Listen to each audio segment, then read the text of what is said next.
ओम नमः सिद्धेभ्य। नमो नमः सत्हितंकराय वीराय भव्याम्बुजभास्कराय अनंतलोकाय सुरार्चिताय देवादिदेवाय नमो जिनाय देवादिदेवाय नमो जिनाय। पंच परमेष्टि भगवान की परम पूज्य आचार्य भगवंत गुरुवर विशुद्ध सागर जी मुनि महाराज जी की परम पूज्य मुनि श्री सुप्रभ सागर जी महाराज जी की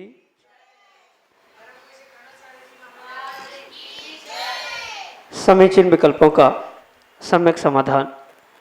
सम्यक ज्ञान की ऐसी अनूठी विधा जिसके माध्यम से हम सभी प्रतिदिन अनेकानेक समीचीन विकल्पों का सम्यक रूप से समाधान आगम के परिप्रेक्ष्य में प्राप्त करते हैं और वही सम्यक समाधान हमारे आत्म कल्याण के लिए कार्यकारी उपाय है। क्योंकि जब विकल्प समीचीनता को प्राप्त होता है और उसका सम्यक रूप से समाधान जब हमें किसी निर्ग्रंथ गुरु से प्राप्त हो जाता है तो वह हमारे कल्याण का मार्ग खोल देता है। क्योंकि मन की विकल्पता ही आत्मा का वास्तविक सुख है और ऐसे आत्म सुख की प्राप्ति का वह एकमात्र कार्यकारी उपाय समीचीन विकल्पों का सम्यक समाधान। प्रारंभ करते हैं आज के पहले विकल्प के लिए। उज्जैन मध्य प्रदेश से सुविशुद्ध बाल संस्कारोपण शिविरार्थी के रूप में प्रासुक जैन हमारे सामने। हेलो महाराज जी के चरणों में बारंबार नमोस्तु नमोस्तु नमोस्तु। महाराज जी, मेरा ये प्रश्न है कि जब भी हम मंदिर जी की वेदी की परिक्रमा करते हैं तो हम उसे स्पर्श करते हैं, तो महाराज जी क्या उसको स्पर्श करना सही है या गलत है? क्योंकि वेदी तो प्रतिष्ठित है और हम शुद्धि के वस्त्र में नहीं रहते हैं, तो इससे हमको क्या दोष लगता है? कृपया समीचीन विकल्प का सम्यक समाधान करने की अनुकंपा करें। नमोस्तु महाराज। ओम नमः सिद्धम।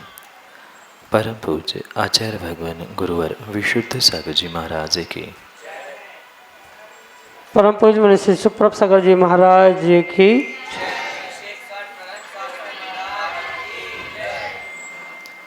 हाँ, वेदी प्रतिष्ठित होने के कारण से उसे अशुद्ध वस्त्रों में स्पर्श करना उचित नहीं है। स्पर्श करना ही है तो शुद्ध वस्त्रों के साथ भगवान की वेदी आदि को स्पर्श करे, उसमें कोई दोष नहीं। पर अगर अशुद्ध वस्त्र है और विशेष करके जिन वस्त्रों में आप लघु शंका, दीर्घ शंका, लैट्रिन, बाथरूम या कहीं अन्यत्र बाजार, स्कूल आदि में गए, उन वस्त्रों के साथ या उन वस्त्रों को पहनकर मंदिर पहुंचना ही उचित नहीं है। और उन्हीं वस्त्रों के साथ अगर वेदी को स्पर्श किया जा रहा है तो आपको नियम से पाप का आश्रय वहाँ पर होगा ही होगा। इसलिए प्रयास यही करें कि अगर आपको स्पर्श करना ही है तो बहुत अच्छी बात है, सोले के शुद्ध वस्त्र पहने और वेदी को या श्री जी को हम स्पर्श करें। पर अशुद्ध वस्त्रों में किसी भी प्रकार से, चाहे पीछे से आगे से, वेदी को स्पर्श करना उचित नहीं है। वेदी भी प्रतिष्ठित है, भगवान के समान ही उसे मंत्रित किया जाता है, संस्कारित किया जाता है। इसलिए बिना सोले के वस्त्र या बिना शुद्धि के वस्त्र के साथ उसे स्पर्श करना उचित नहीं है। यही आपके लिए सम्यक समाधान। अगले समीचीन विकल्प के लिए सुप्रभ समूह से विशुद्ध सेठी उज्जैन मध्य प्रदेश से। महाराज जी, मेरा प्रश्न यह है कि महाराज जी अपना दीक्षा लेने के बाद अपना नाम क्यों बदल लेते हैं? दीक्षा लेने के बाद मुनिराज या महाराज स्वयं का नाम नहीं बदलते, अपितु जो गुरु महाराज उनको दीक्षा देते हैं वो उनका नाम बदलते हैं। क्योंकि पुराने नाम से व्यक्ति को, जीव को कहीं न कहीं राग होता है। मतलब जो राग उस नाम से जुड़ा होता है, उस नाम के साथ और भी बहुत सारे संबंध जुड़े होते हैं। जैसे जो गृहस्थ अवस्था का यानी दीक्षा लेने के पूर्व का नाम है, घर में भी उसी नाम से पहचाना जाता है, उसी नाम से मित्र, परिवारजन सभी पहचानते हैं। तो जैसे ही वो नाम लेते हैं या याद आता है तो पुराने घटना याद आती है। मैंने मित्रों के साथ हमने ऐसा किया था, मुझे पिताजी इस नाम से बुलाते थे, दोस्त इस नाम से पुकारते थे।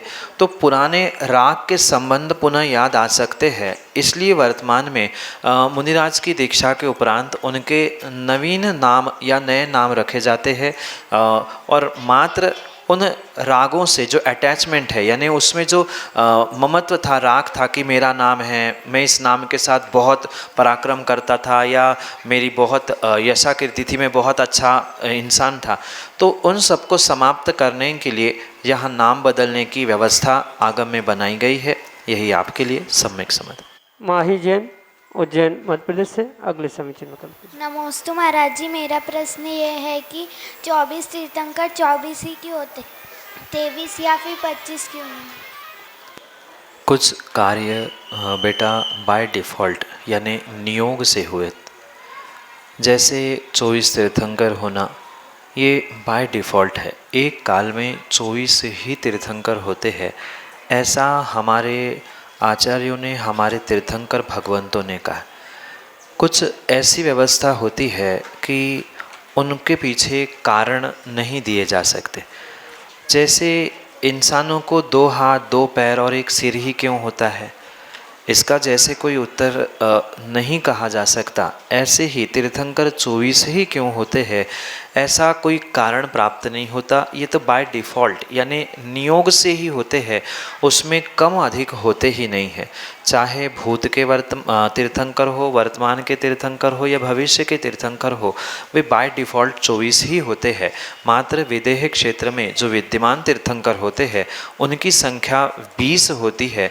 बाकी सामान्य रूप से प्रत्येक काल में होने वाले तीर्थंकरों की संख्या 24 ही होती है, न कम न ज़्यादा। ये बाय डिफ़ॉल्ट रूल बना हुआ है और रूल के लिए कोई डिसीजन या कोई लॉजिक नहीं होता, वो तो है सो है। यही आपके लिए सम्यक समझ। राशि जैन अगले समीचीन विकल्प के लिए हमारे सामने। नमोस्तु महाराज जी, नमोस्तु नमोस्तु। मेरा प्रश्न ये है कि नरक में हिंसा होती है, सार्थ नरक के पंचम काल में हमें किसने बताया है? चौथे काल में जो तीर्थंकर भगवान होते, उन तीर्थंकर भगवंतों ने ही हमारे लिए स्वर्ग, नरक, मध्य लोक, ये 3 लोक की व्यवस्था बताई। फिर चौथे काल से पंचम काल तक ये ज्ञान कैसे आया, ये भी प्रश्न हो सकता है। तो जो तीर्थंकर के शिष्य थे, यानी जिन्हें गणधर कहा जाता है, जो समोषण में उनकी दिव्य ध्वनि को, उनकी केवल ज्ञान से प्राप्त विषयों को या इन तत्वों को सुनते हैं, वो अपने शिष्यों को देते। जैसे शिविर में आप गुरुओं से या टीचर से सीख रहे हो, जो समझ में आया वो लिखते हैं, कुछ याद कर लेते हैं, घर जाके कोई पूछता है तो आप वही बात बताएंगे। ऐसे ही जो तीर्थंकरों ने ये व्यवस्था बताई है, उन्होंने बनाई नहीं है, ये तो त्रैकालिक व्यवस्था है, कोई बनाता नहीं है। तीर्थंकर भगवान बताते हैं, गणधर उन्हें झेलते यानी ग्रहण करते हैं। गणधर भगवान उसे अपने शिष्य, आचार्य, मुनि, उपाध्याय आदि को प्रदान करते हैं और उनसे पुनः ये श्रावक आदि ग्रहण करते हुए इसे हम तक, आप तक, सब तक पहुंचाने का प्रयास आचार्य महाराजों ने, दिगंबर मुनिराजों ने, श्रावकों ने, विद्वानों ने ग्रंथों के माध्यम से किया है। बहुत सारे ग्रंथों में नरक कितने होते हैं, कैसे होती है, नरकियों नारकियों की व्यवस्था कैसी है, ये सब कुछ लिखा हुआ है। जो तीर्थंकर ने कहा, गणधर ने सुना, गणधर ने कहा, आचार्यों ने सुना, आचार्यों ने जो सुना समझा वह ग्रंथों में लिखा और वह ग्रंथ आज हमारे सामने उपलब्ध है। उससे ही पढ़ते हुए हमने आपको जो भी कहा, जो भी दिखाया, उसके आधार से ही है। यही आपके लिए सम्यक समझ। तीर्थंकर बाल वर्धमान समूह से इसी का प्रियांशी जैन, उज्जैन मध्य प्रदेश से अगले समीचीन विकल्प। नमोस्तु महाराज जी, मेरा प्रश्न है कि आलू के अंदर कीड़े कैसे जाते हैं? जैसे अंजीर में कीड़े अंदर जाते हैं और फिर वो एक जाति देते हुए और कीड़े उत्पन्न करते, ऐसे आलू में कोई कीड़े जाते नहीं हैं। आलू, प्याज, लहसुन आदि जितने भी गणंत है, ये स्वयं में ही उन जीवों के शरीर के रूप में, कीड़ों के शरीर के रूप में प्राप्त होते और जैसे ही वो बनते हैं तब से ही उसमें कीड़े होते हैं, या ऐसा कह दो वह कीड़ों का शरीर ही आलू के रूप में हमें प्राप्त होता है। इसलिए वहाँ आलू प्याज आदि जो गड़ंत ज़मीन के नीचे उगते हैं उनमें जीव या कीड़े पहुँचते नहीं हैं। कीड़ों का शरीर ही आलू के रूप में बनता है। एक एक छोटे छोटे जो कीड़े या जीव सूक्ष्म सूक्ष्म कल आपने देखे थे, उनका एक साथ कंबाइन हो जाना, यानी उनका एक साथ हो जाना ही आलू का आकार प्राप्त करना है। क्योंकि छोटे छोटे जीव जब अपने अपने शरीर को लेकर वहाँ पहुँचेंगे तो उनका पूरा शरीर मिलकर एक आलू का शरीर बनता है, एक आलू बनता है। इसलिए बाहर से वहाँ कीड़े नहीं जाते, कीड़े ही डेवलप होते होते आलू का रूप प्राप्त करते हैं। इसलिए वहाँ कीड़े जाते नहीं है, वह आलू ही कीड़ों का शरीर है। यही आपके लिए सम्यक समझ। काव्या सेठी उज्जैन मध्य प्रदेश से अगले समीचीन विकल्प। महाराज जी मेरा प्रश्न ये है कि पंचबालित तीर्थंकर ने विवाह क्यों नहीं किया था? जिन तीर्थंकर भगवंतों ने विवाह नहीं किया उनका ही नाम बाल यति के रूप में पहचाना जाता है। क्योंकि वह संख्या में 5 थे इसलिए उन्हें पंच बाल यति कहा।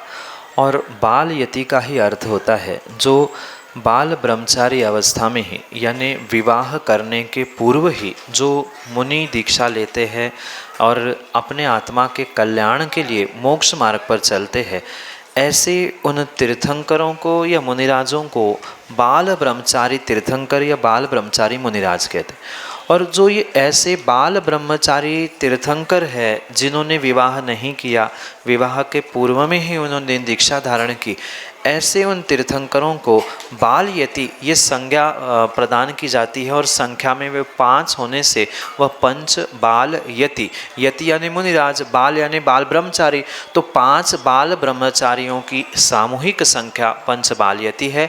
और विवाह नहीं करते, शादी नहीं करते, सांसारिक कार्यों में नहीं उलझते, इसीलिए उनका नाम बाल यति कहा है। यही आपके लिए सम्यक समझ। जसवी बाझल उज्जैन मध्य प्रदेश से अगले समीचीन विकल्प के लिए। नमोस्तु महाराज जी, नमोस्तु महाराज जी, नमोस्तु महाराज जी। महाराज जी मेरा प्रश्न है कि जैन धर्म के 2 भाग क्यों करे गए हैं, श्वेतांबर और दिगंबर? हजारों वर्ष पहले हम सभी एक ही थे। वहाँ कोई दिगंबर, श्वेतांबर, 13पंथी, 20पंथी आदि कोई भी भेदभाव थे ही नहीं। पर एक काल ऐसा आया जब इस मध्य भारत में, उत्तर भारत में अकाल पड़ा। अकाल का मतलब होता है कि जहाँ खाने पीने के लिए कोई ना मिले, सामग्री समाप्त हो जाए, ऐसे काल को अकाल कहा जाता है। तो मुनिराज क्या करते, जब श्रावकों के लिए भोजन की व्यवस्था नहीं थी तो मुनिराजों के लिए कौन आहार कराता, कौन पड़घान कराता।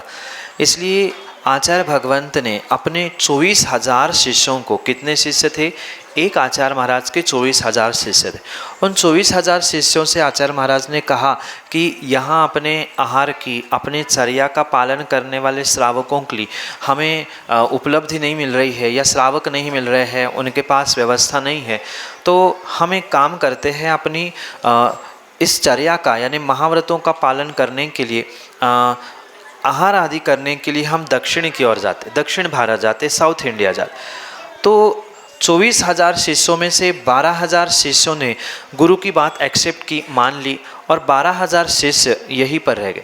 जो 12,000 शिष्य गुरु के साथ दक्षिण गए थे, साउथ इंडिया में गए थे, वो दिगंबर बने रहे। और जो उत्तर भारत में रहे उन्होंने श्रावकों की व्यवस्था, क्योंकि भोजन के लिए कुछ था नहीं, वे आहार करने के लिए जाते भी तो जो गरीब दीनहीन व्यक्ति थे वो उनके भरे हुए पेट कर देखकर उनके पेट को काट कर उसके भोजन को खाते।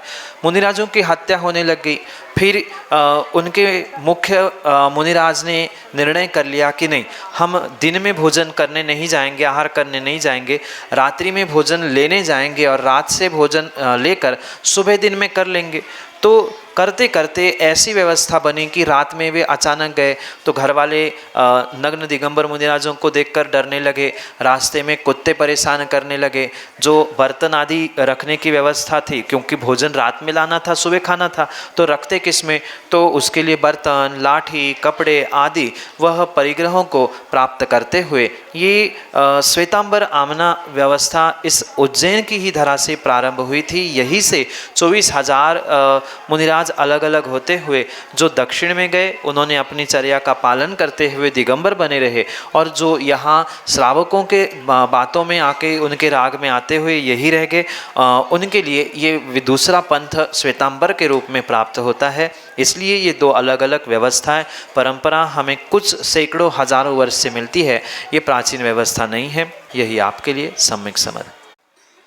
परिधि जैन अगले समीचीन विकल्प के लिए। नमस्ते महाराज जी मेरा प्रश्न ये है, जैसे आपने जैसे आज की कक्षा में बताया था कि हमें छना हुआ पानी से पीना चाहिए और बिना छना नहीं पीना चाहिए, तो जैसे हम कभी बाहर जाते हैं तो हमें वहाँ पर बाहर की बोतलों में पानी पीना पड़ता है, तो फिर उसके मतलब हमें पाप बहुत ज़्यादा लगता है ना?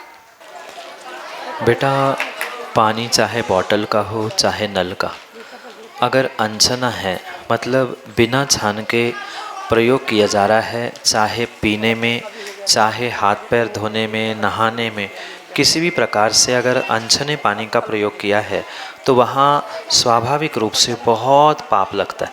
जैसे आपने आज वीडियो में देखा कितने छोटे छोटे जीव उस पानी की एक बूंद में, तो एक बूंद नहीं, आप कई बॉटल और कई लीटर पानी प्रतिदिन नष्ट करते हुए अनछना भी, तो वहाँ उन जीवों की हिंसा रूप आपको अवश्य ही पाप लग रहा है।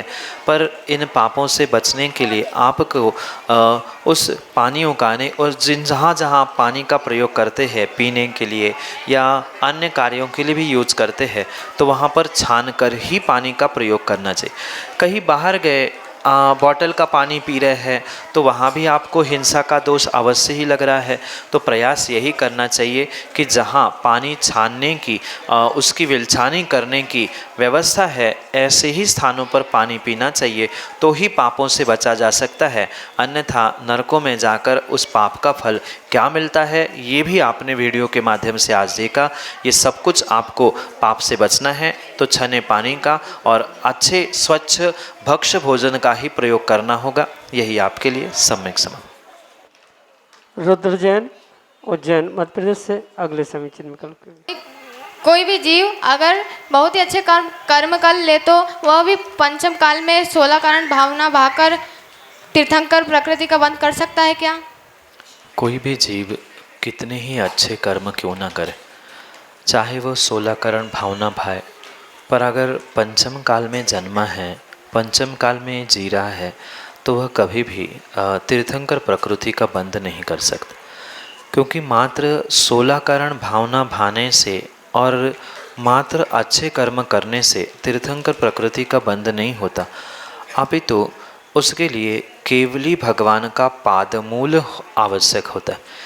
7 प्रकार के केवली भगवान कहे, उनमें से किसी भी प्रकार के केवली भगवान के पादमूल का मतलब उनके पास पहुँचते हुए ही अगर उसने 16 करण भावना भाई है तो ही वह तीर्थंकर प्रकृति का बंध करता है।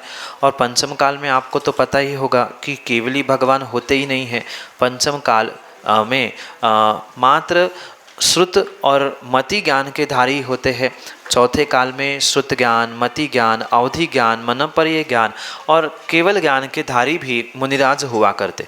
और जो केवल ज्ञान को प्राप्त करते हैं ऐसे मुनिराजों को केवली भगवान कहा जाता है, जिनका समोशरण लगता है, किन्हीं का नहीं लगता। पर चाहे वह समोशरण में विराजमान होने वाले के तीर्थंकर केवली हो, सामान्य केवली हो, मूक केवली हो या श्रुत केवली भी क्यों ना हो, उनके सन्निधि, उनके सानिध्य में, उनके पास रहते हुए ही जीव अगर 16 करण भावना भाता है तो ही उससे तीर्थंकर प्रकृति का बंध होता है। क्योंकि पंचम काल में तीर्थंकर नहीं होते, सामान्य केवली भी नहीं होते हैं, 7 प्रकार के केवली नहीं होते और श्रुत केवली भी नहीं होते। इसलिए पंचम काल में किसी भी जीव को तीर्थंकर प्रकृति का बंध हो ही नहीं सकता, चाहे वो मुनिराज हो, चाहे वो श्रावक हो। तीर्थंकर भगवान का या केवली भगवान भगवान का अभाव होने से वह कभी भी तीर्थंकर प्रकृति का बंध नहीं कर सकता। यही आपके लिए सम्यक समाधि।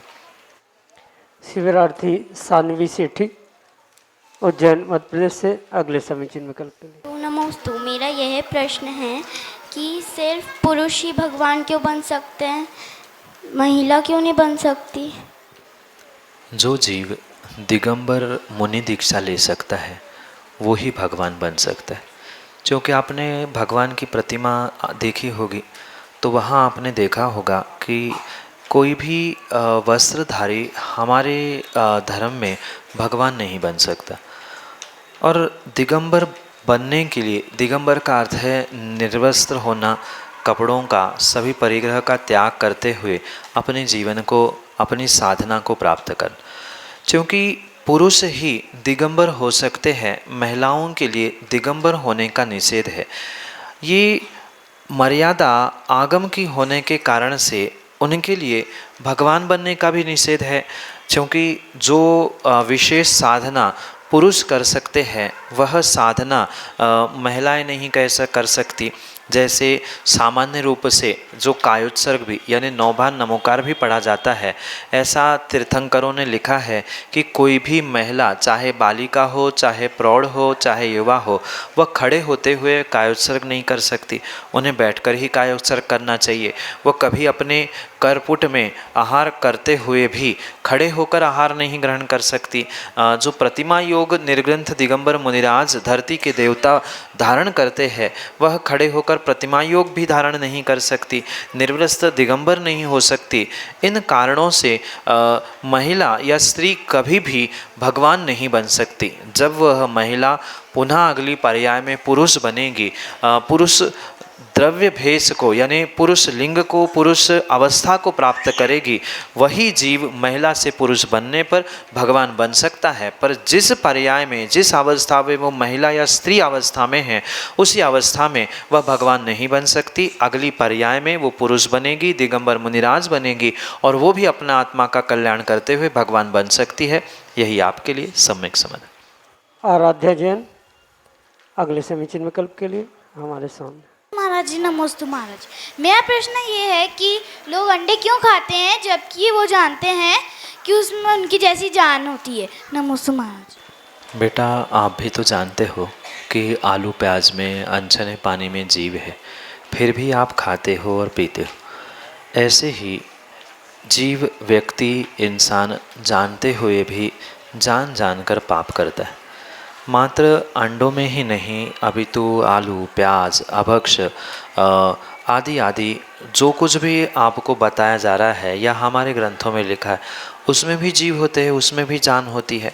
पर समस्या ये है कि व्यक्ति जानता तो है पर मानता नहीं है।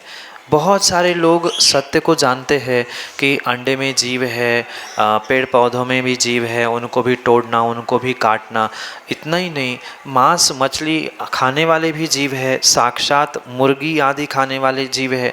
क्या वो जानते नहीं हैं उसमें मांस है, प्राण है, जीव है? जानते हुए भी वह मानना नहीं चाहते और ये भूल जाते हैं कि आज उन जीवों को अगर हम दुख देंगे तो नरकों में वो ही जीव नारकी बनकर आपका बदला लेने के लिए पहुंचेंगे। और ना जानने के कारण से ही पुनः पुनः वे ऐसे विपरीत कार्य करते हुए देखने में आते हैं। जैसे अंडा खाना है, मांस मछली खाना है, अभक्ष आलू प्याज आदि खाना है। ये पूर्ण रूप से जानने के बाद भी जो जीव मानता नहीं है, मतलब उसे उसने आज तक प्रैक्टिकल देखा नहीं है। जैसे आप लोग प्रतिदिन देख रहे हो कि किस सामग्री में कैसे जीव है, क्या है, ये शायद उसने देखा ही नहीं है और मात्र सुनी सुनाई बातों को बहुत कम जीव मान पाते हैं। इसलिए ये समझे कि जिस जीव का जैसा पुण्य है, जैसे आप इतने सारे शिविरार्थी, लगभग 200-250 शिविरार्थी यहाँ बैठे, तो क्या सब जाएंगे यहाँ से तो हर कोई आलू प्याज का त्याग कर पाएगा क्या? हर कोई किसी ने कल अंजीर का त्याग किया क्या? बहुत सारों ने किया, बहुत सारों ने नहीं किया। बहुत सारे आलू प्याज छोड़ चुके हैं, कोई छोड़ेंगे, पर सब नहीं छोड़ पाते। तो जैसा जीव का पुण्य पाप होता है वैसा ही वो कार्य करता है है, गुरु तो उपदेश करता है, गुरु तो सब कुछ बताता है, पर मानना कि नहीं मानना ये व्यक्तिगत अपनी अपनी स्वयं की सोच, अपनी अपनी पुण्य पाप, अपने अपने कर्म, अपनी अपनी व्यवस्था होने के कारण से बहुत सारे जीव जानते हुए भी सत्य को मान नहीं पाते हैं, इसलिए विपरीत कार्य करते हुए देखने में आते हैं। यही आपके लिए सम्यक समाधान।